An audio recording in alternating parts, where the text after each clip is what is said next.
I realized it was time to wrap things up and leave the master control booth before someone showed up to shut me down. If I acted quickly, I could switch off the live assist mode and return the system to its fully automated broadcast mode. Our local TV audience had seen enough for the night. Once I had the system running normally again, I could leave and grab a drink. I really needed one. I also understood that there would be consequences to face. Consequences at home and from the general manager and FCC once they pieced it all together and came after me. But I was already feeling like I was in a bad situation, so I didn't care anymore. Like I said, I needed a drink. I headed to Frankie's on Roswell Road, a popular local sports bar, and ordered a beer. I sat there watching the end of the Monday night football game while having a few more beers. There was a lot of chatter in the bar, and I knew what it was about. I couldn't catch everything, but I heard enough to know I had accomplished my goal. I had stirred up conversation.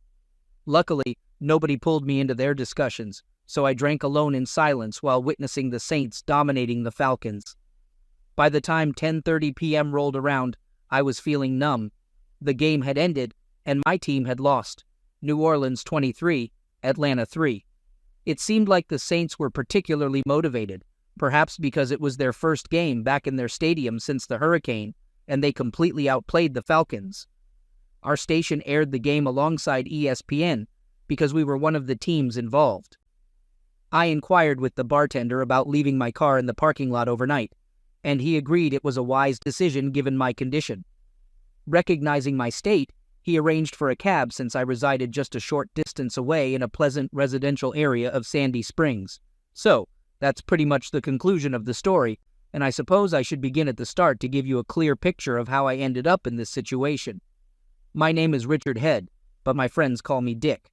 I work as a broadcast engineer for WBDK, a local CBS affiliate in Atlanta, Georgia. I hold a graduate degree from MIT in electrical engineering and computer science, and I also obtained a second degree in broadcast technologies. Needless to say, I'm highly qualified in my field and have held several challenging positions. I've been working in the industry for 22 years, with stints at various television stations along the East Coast, before settling in Atlanta for the past 5 years. If you're curious about my appearance, I'm 46 years old with dark hair that's graying at the temples. I've never felt the need to conceal the gray, but I do apply a bit of dye to my small mustache to keep it from showing any signs of gray.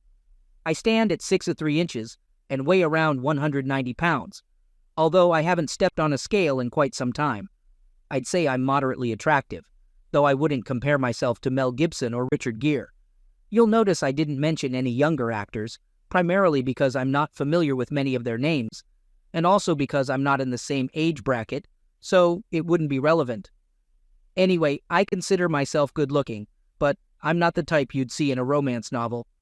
My wife Sharon and I have been married for 22 years, and we have 2 daughters, Melanie and Stephanie. Melanie is married, while Stephanie is a senior in college. Sharon stands around 5 inches tall, weighing no more than 135 lbs, with long blonde hair that reaches her shoulders. She's incredibly attractive, with a figure that catches attention, and she's one of the sweetest women I've ever known. It's hard to find someone who doesn't like her. For the past 18 months, Sharon has been working as a secretary for our pastor, Reverend Bob Shelter. Now, on to the story. Last Friday, I had some extra time for lunch and decided to surprise Sharon by taking her out to lunch. I parked near the side entrance of the church offices due to the rain. When I arrived, she wasn't in her office, but I decided to walk in anyway. As I stood there, I overheard Sharon speaking to Pastor Bob in his office. She mentioned how excited she was for Monday night, expressing anticipation about spending time together due to my work covering the Monday night football games. I couldn't believe what I was hearing. Their conversation turned intimate, with talk of booking a room at the La Quinta Inn and expressing longing for physical intimacy. Hearing this filled me with shock, nausea, and rising anger. I knew I had to leave before I did something rash. It was a struggle to walk away, but I couldn't bring myself to confront them in that moment. Despite my desire to confront them, I feared I might act impulsively and regret it later. I slipped out the same way I came in, hoping they hadn't noticed my presence. They had security cameras, but I entered through a side door they likely didn't monitor, As I drove away, it was one of the most difficult decisions I've ever made. I was so shaken that I knew I wouldn't be productive for the rest of the day, so I called the station to let them know I wasn't feeling well and would be heading home.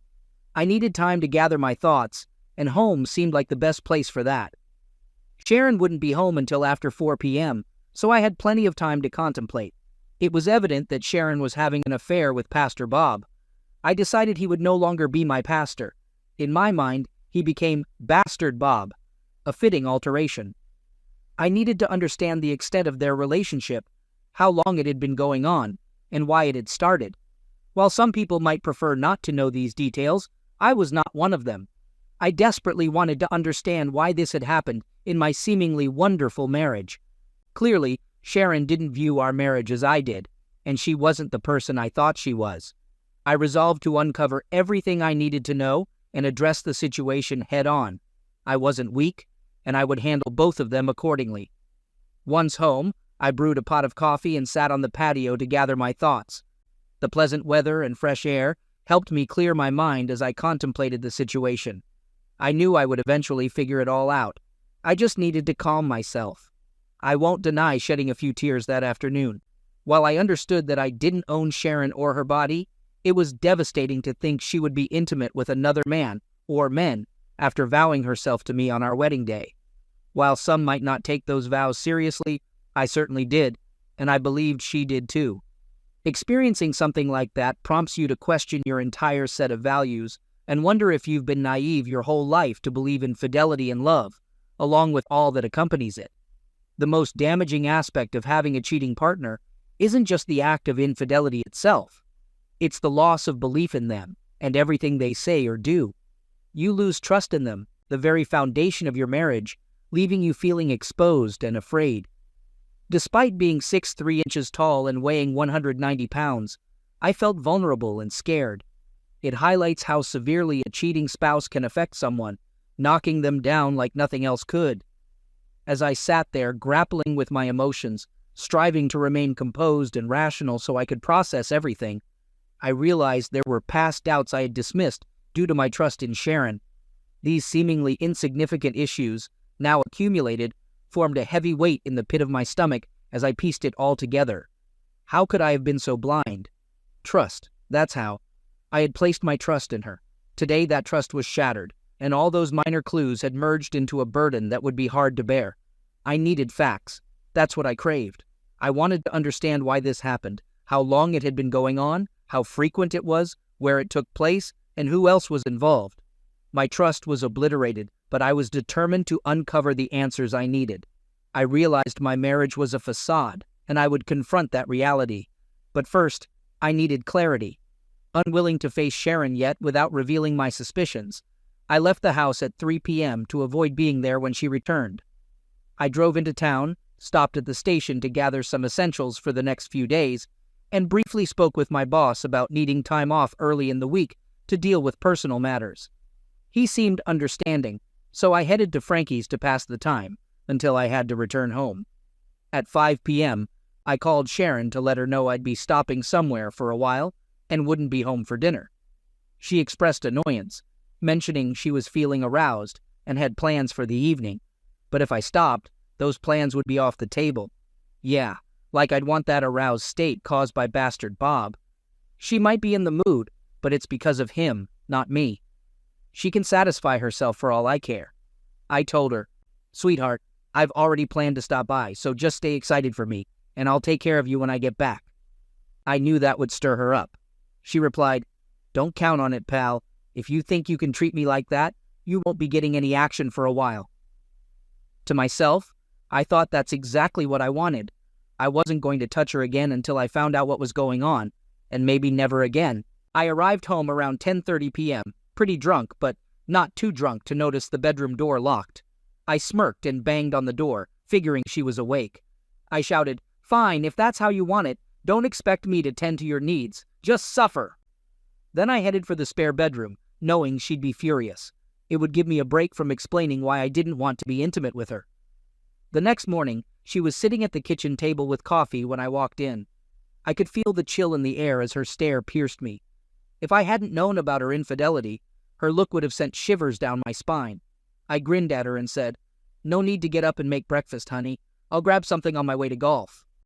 I left through the kitchen door, tossed my clubs in the trunk, and drove off. Shortly after, my phone rang. Seeing it was her, I ignored it. A few minutes later, I checked the message. She was furious. "You jerk, how could you do this to me? Get back here right now." Bastard? No, that was Bastard Bob, not me. If anyone deserved that title, it was him, not me. I had no intention of golfing. It just bought me some time. Instead, I drove straight to my former church. Did you think I'd ever want to hear Bastard Bob preach again? It was still early, so I knew no one would be around, and I was right. I entered the building. Yes, we had a key because my wife worked there, and headed straight to the offices. My objective was to install remote micro cameras and mini microphones in her office and in Bastard Bob's office. It didn't take long to accomplish, and I concealed the transmitter behind old hymnals in the supply closet across the hall. The receiver was wired into my car's electrical system, enabling me to monitor their conversations and activities whenever they were in their offices. While I didn't expect much activity at the church, I was confident that observing them and listening to their conversations for a few days would yield valuable information. After ensuring everything was functioning correctly, I searched through her desk but found nothing noteworthy. However, I noticed a significant asterisk on her calendar for Monday, aligning with what I had overheard on Friday. I prepared accordingly. Next, I investigated Bastard Bob's office, but had little success finding incriminating evidence until a last-minute revelation struck me. Inspired by my surroundings, after all, I was in a church, I searched through filing cabinets for receipts of church expenditures. Sure enough, I discovered a file containing receipts for the La Quinta Inn in Roswell. Some were from late 2005, and others from the spring of 2006. Aware that I was pushing my luck by lingering, I quickly made copies of the receipts and restored everything to its original state before leaving. I drove to the golf course, parked in my usual spot, and entered the clubhouse to ensure my presence was noted. I settled at a table, nursing a Sprite for a couple of hours, scrutinizing the bills. I realized that the two from late 2005 were both on Mondays, coinciding with dates when I attended a conference at CBS headquarters in New York. What infuriated me the most was Bastard Bob's audacity to charge those rooms to the church under the label of conference room rental for meetings. He was having an affair with my wife in a motel, and I had unknowingly footed the bill. Though we had contributed to the church financially, I vowed not to contribute any longer. Their situation was dire now. With just a bit more evidence, their fate would be sealed.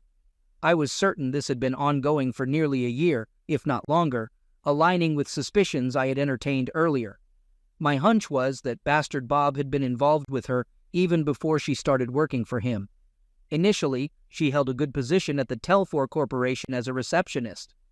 However, she eagerly embraced the opportunity to work for the church, citing its proximity to home and her desire to serve. She claimed the pay was comparable to her previous job, but it was evident she was more enticed by the extra perks. My anger was escalating by the minute. I couldn't fathom how naive I had been. It infuriated me, but it also sickened me to realize that the woman I had cherished throughout our marriage could betray me without a second thought. I was determined to make them pay. Feeling it was time to delve deeper into my investigation, I retrieved my iPod from the car and tuned it to pick up the frequency of the receiver I had placed in the trunk. As I scrolled through the data, I watched as Bastard Bob made his way into his office and dialed a number. I regretted not bugging his phone directly, realizing I would only hear one side of the conversation, but decided it was better than nothing. I listened in as Bob spoke. "Yes, Sharon, I'm at the church. I came right after you called. What's troubling you so much?" There was a pause, presumably for Sharon's reply, which I couldn't hear.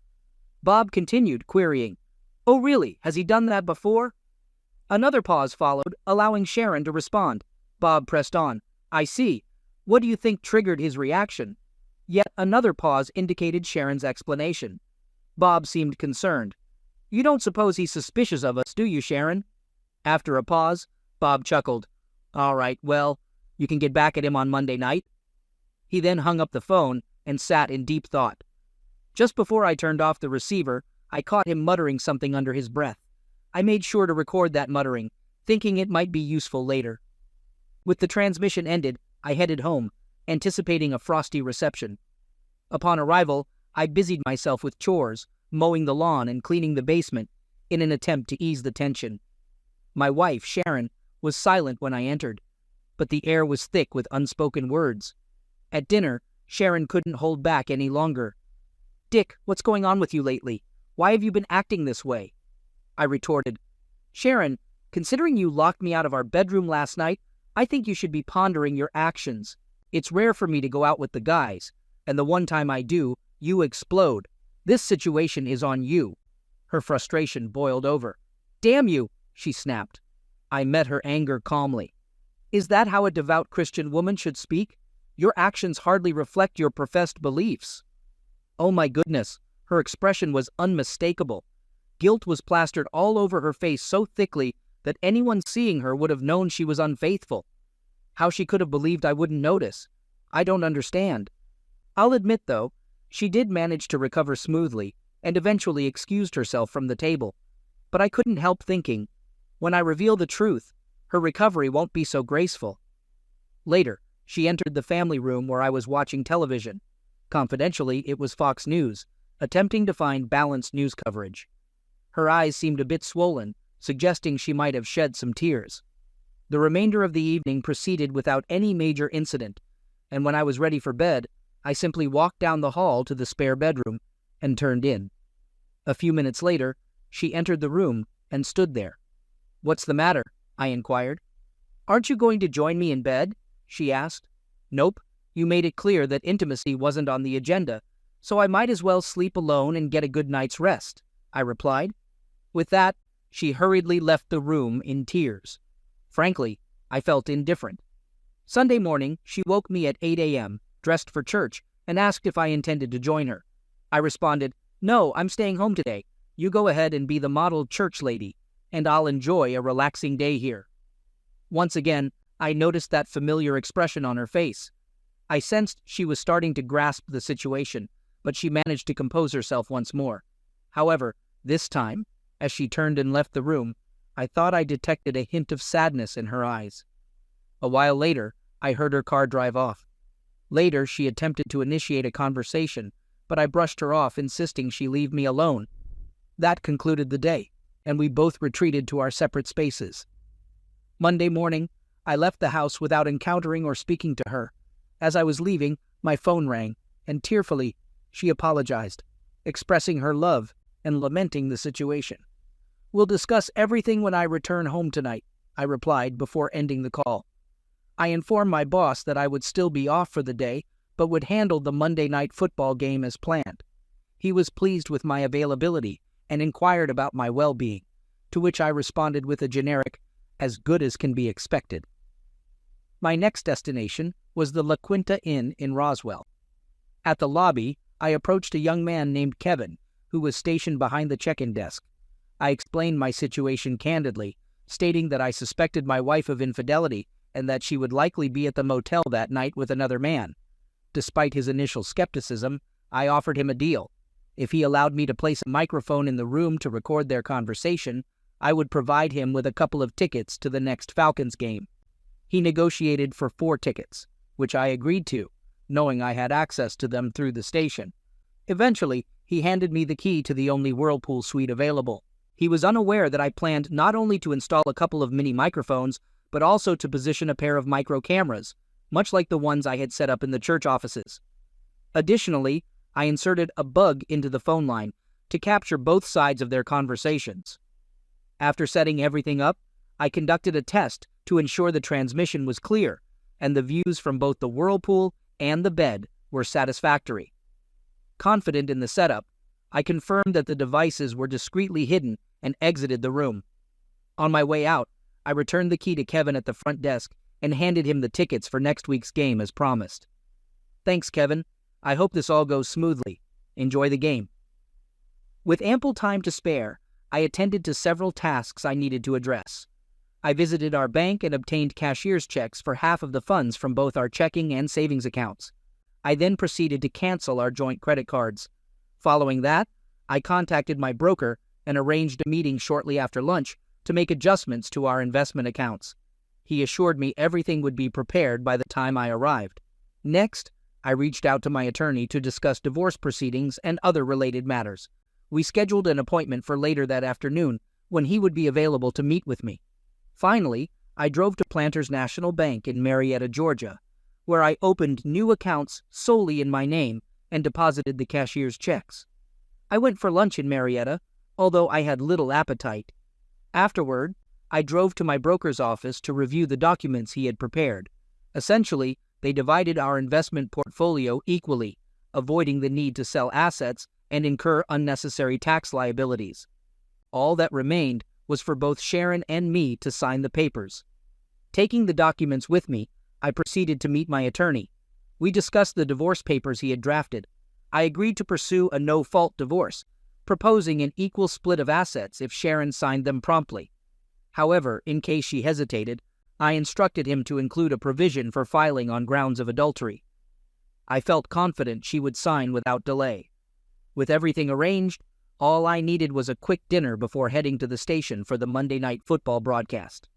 After leaving the attorney's office, I switched my cell phone back on and found a couple of messages from Sharon.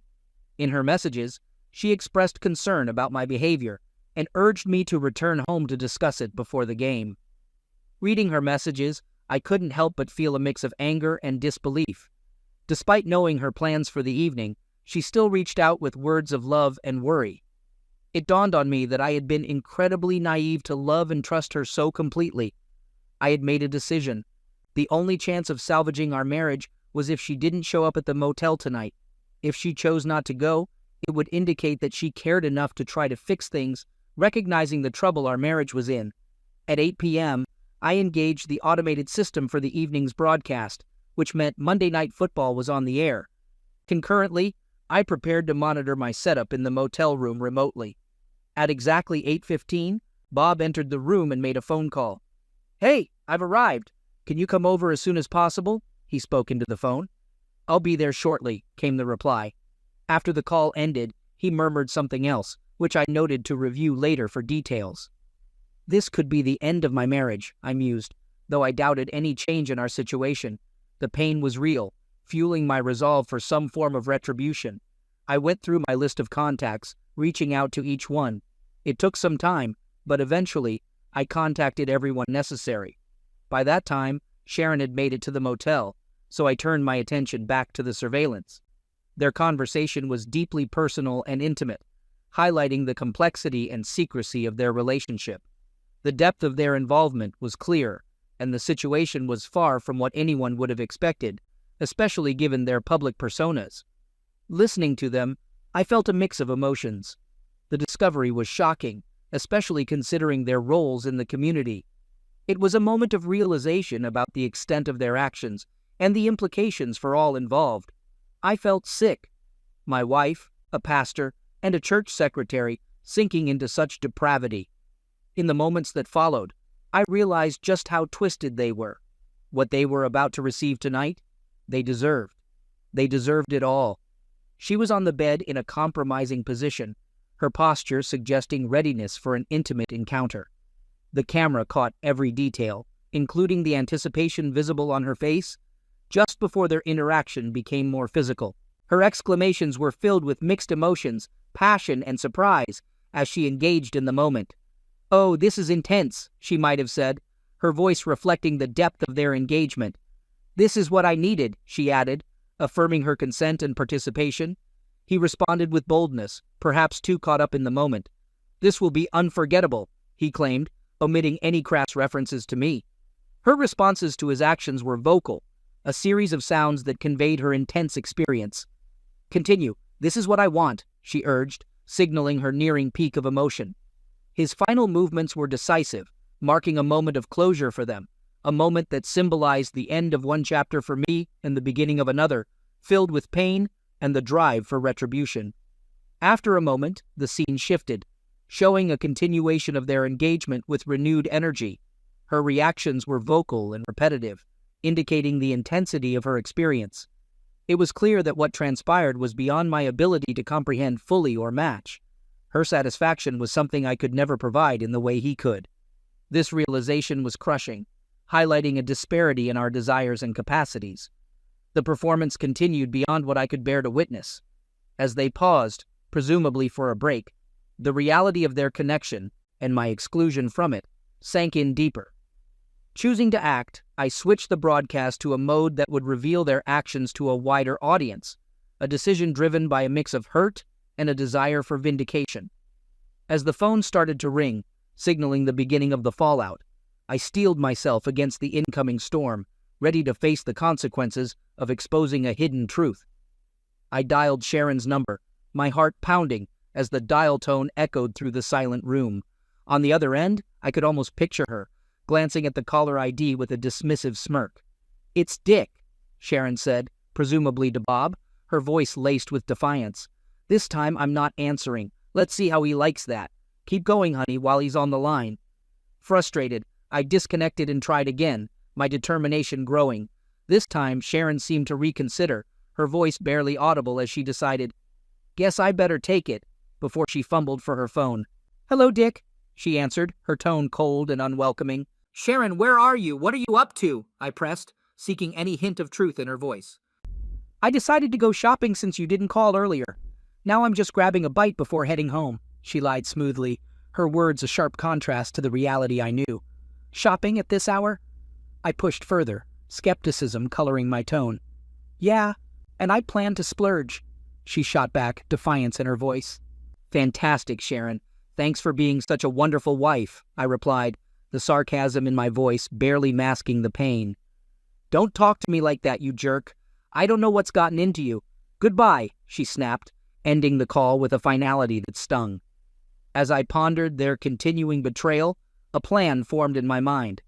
I decided to interrupt their tryst, not with another direct call to Sharon, knowing she wouldn't answer, but by calling the motel directly. "Kevin, it's Dick.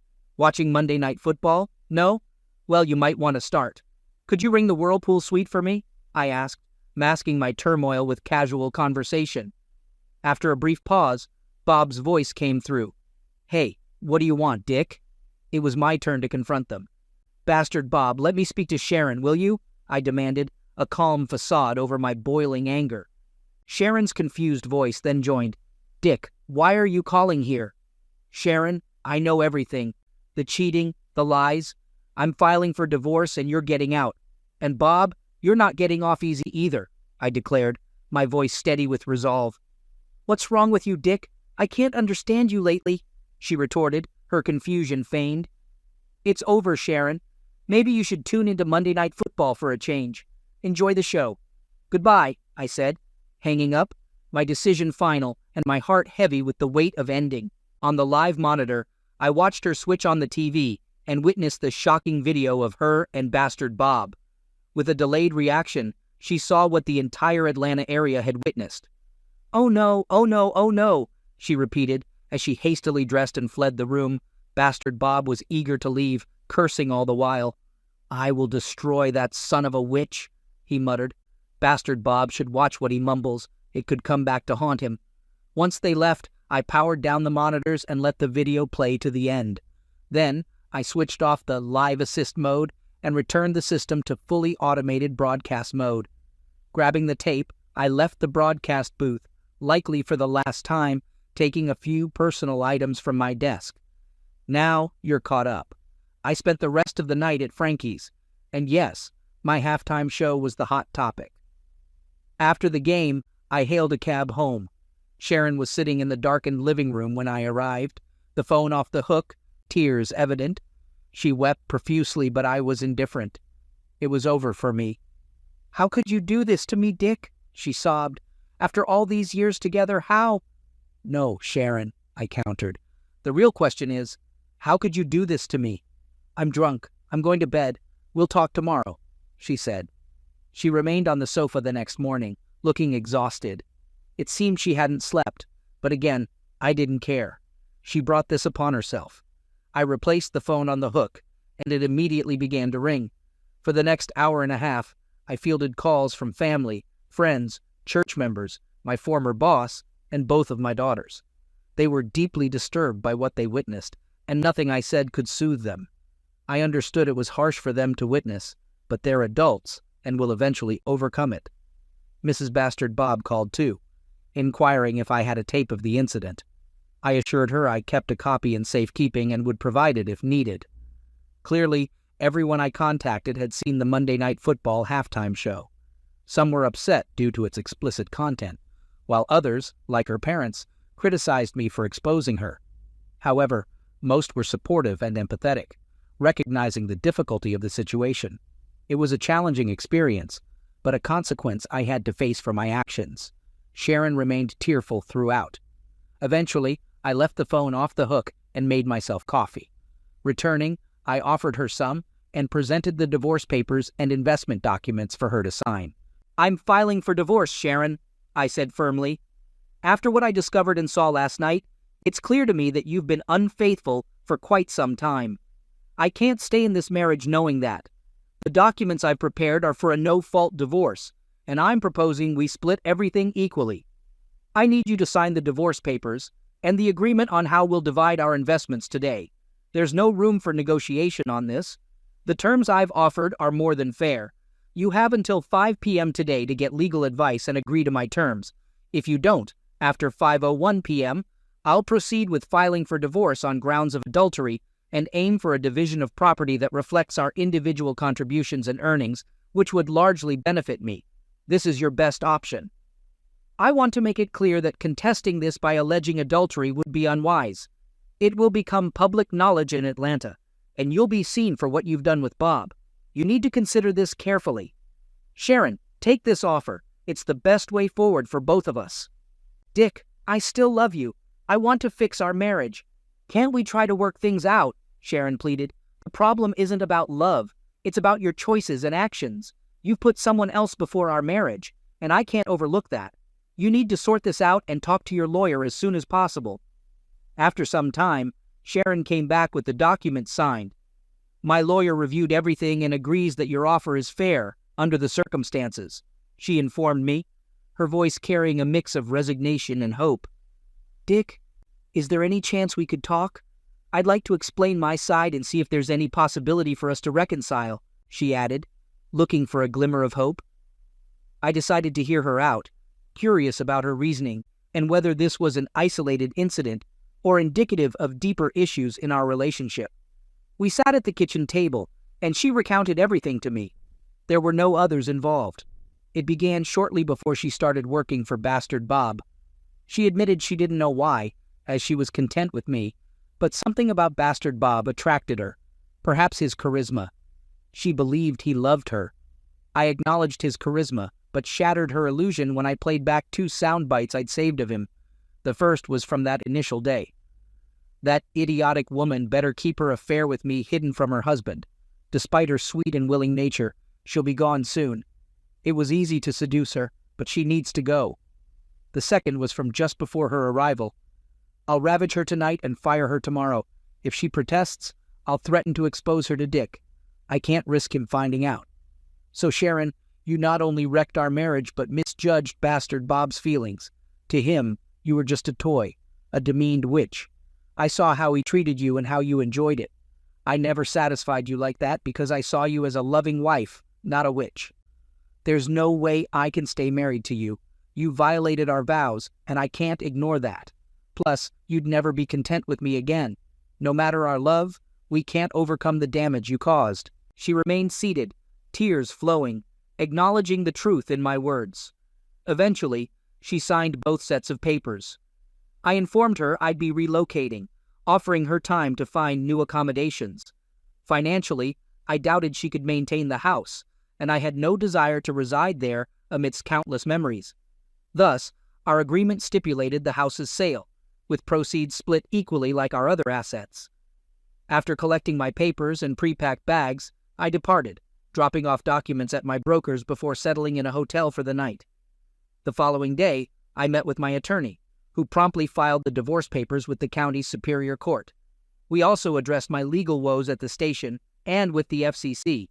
He outlined potential consequences, including hefty fines and career repercussions.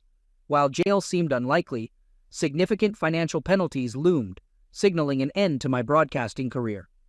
Within days, repercussions materialized. FCC served me, initiating a legal battle that would drain my savings, amounting to nearly a year's salary. Even worse, my broadcast license got revoked, barring me from my profession for 2 years. The silver lining, however, came from TT, who, despite the illegal and spiteful nature of my actions, offered me a job with responsibilities that complied with FCC restrictions. It turned out TT had sympathy for me, likely influenced by his own bitter divorce experience with Henry's daughter and Peter's sister. I found some appreciation for TT in that regard. Bastard Bob confronted me once at Frankie's, seemingly ready for a physical altercation. However, I ended up pinning him down, asserting my dominance. "Now, Bastard Bob, I don't want to hear from you again. Is that clear?" I asserted. His response? "Forget you." Perhaps he needed another reminder, so I nudged him in the ribs. "Bastard Bob, I have an audio recording of you threatening me. If I take it to the police, I could get a restraining order against you and press assault charges. With that evidence, you might end up in prison. Is that what you want?" I questioned. He shook his head in refusal. As I delivered one final kick for good measure, I remarked, "Well, I suppose this marks the end of our conversation. Although he's no longer a pastor, he's still the same despicable person. He got ousted from the church, and his ordination was revoked by the denomination. Last I heard, he found employment at a city travel agency. Despite his charisma, he'll need to make ends meet, especially since his wife successfully sued him for divorce on grounds of adultery, resulting in a substantial settlement against him. My incriminating tape likely played a significant role in her victory, despite its questionable legality. I'm moving forward with my life. While it's not perfect, I'm discovering ways to find happiness. I've casually dated a few women in recent months, but haven't committed to any serious relationships. I've abstained from sexual activity because I believe in reserving it for marriage, steadfast in my values even if others disagree. When I encounter the right partner, I'll marry her, and together we'll experience the joys of intimacy as intended. I'm patient, confident that the right person will come along in due time, and I'm willing to wait until then. I occasionally encounter Sharon at events like Stephanie's college graduation and Melanie's baby's baptism. While I maintain civility, I've made it clear that my presence isn't for her benefit. I'm not interested in friendship or any form of connection. It's evident that she's not content. I can sense her emotional turmoil stemming from our breakup, and she likely regrets her actions. However, her regret doesn't change the fact that she betrayed our marriage by becoming involved with another man. While some might forgive such transgressions, my moral code is firm, leaving little room for leniency. She'll have to live with the knowledge that she sacrificed a life with me for her affair with Bastard Bob. Despite my profound love for her, she discarded it all. Moreover, her involvement in the infamous Monday Night Football incident has tarnished her reputation irreparably. Everyone who witnessed it now views her as promiscuous. I've heard she receives numerous date offers, but to her credit, she hasn't accepted any. It must be agonizing to know that most of these men view her as nothing more than a conquest. It's not a dignified way to navigate life, but it's a consequence of her actions. She brought it upon herself.